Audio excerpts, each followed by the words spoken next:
Welcome to the next episode of Celluloid Boulevard. I'm James Carolus, and today we're going to be reviewing the new documentary, Jiro Dreams of Sushi. Jiro Ono is an 85-year-old sushi chef who's considered among the finest of his kind in the world. This new film focuses on his skills behind the counter and delves a little bit into his personal life while also dealing with his larger family. The film gets into some detail about Jiro's upbringing. He was abandoned by his parents at age 7 and left to fend for himself. But much of the film focuses on the relationship between Jiro and his son, Yoshikazu. The film gets into a lot of detail about the business of sushi. It shows us the fish markets. It shows us how fish are cut and served. And as such, it's very informative for people who want to learn about the actual process of bringing sushi from the ocean to people's tables. But as a personal study of Jiro Ono, I felt it was a bit lacking. Jiro primarily occupies the first and last fourths of the movie. So basically you have this whole midsection, 50% of the film, that's involving Jiro's son, Yoshikazu. And that stuff just wasn't as appealing to me. It didn't satisfy me. I wanted to learn more about Jiro and who he was and what he represented. All we learn about Jiro throughout the course of the film was that he was abandoned by his parents and he has a very strict work ethic.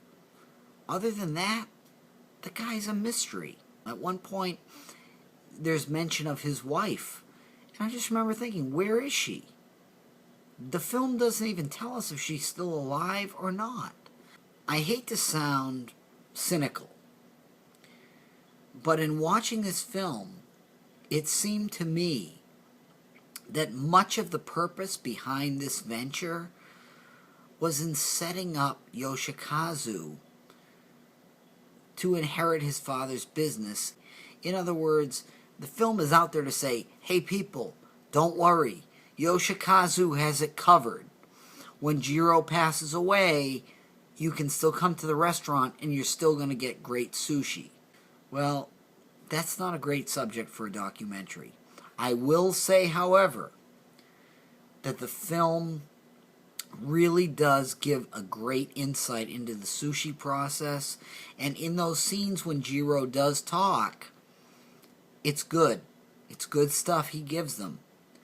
But it's half the film he's not even in it.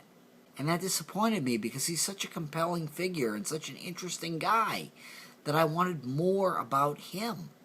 There is one sequence in the film when they outline an entire meal at Jiro's restaurant. A 3-course meal, 20 pieces of sushi. And I looked at that and I watched that and I just thought to myself, I wish that I could have that meal at Jiro's place because it looked delicious. It's a really enjoyable movie. Would have liked a little bit more about the main individual, but check it out. Check it out. It's a light 7.